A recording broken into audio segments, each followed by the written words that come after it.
Hello, people of Fusion. I'm Jeremy Rhodes, lead pastor of Fusion Church, and if you're watching this video, it's probably because you've been a part of our Job series.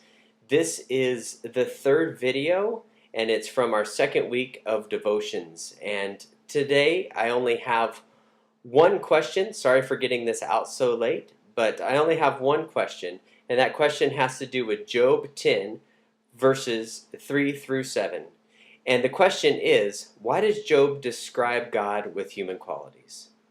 Well, you see, the reason why Job speaks of God in human terms is because that's the only way that Job can speak intelligibly about God, because that's all that he knows. In the ancient world, they didn't have what we come to know as Western thought, this idea of speaking of God in terms of force and things like that. They viewed God from a very human perspective, and so the only way that they could say something meaningful about God is by speaking of him in human terms. And so Job is not saying that God is like man. He's actually asking the question in a rhetorical way to say, you're not like us. You're not like the rest of humankind. So why are all of these things happening to me? Remember, he's speaking from pain. He's speaking from a place of suffering. And so frustration is a part of that. But really, he's asking the question of, could you be really like us? And the answer is no. He's deep in his pain. He's deep in his lament.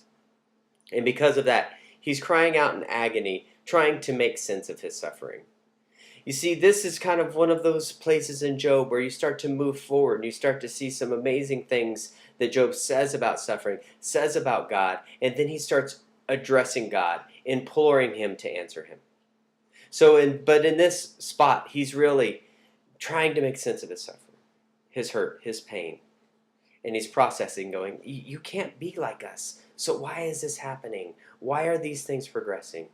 I really encourage you to stick with us through this series of Job. If you are kind of just finding this video out on YouTube and you're wondering what the greater story is, there's going to be links underneath it for you to click onto our website where you can get devotionals, where you can stream sermons, where you can find out more about Fusion. I hope that the answer to this video helps and that you have a blessed Wednesday.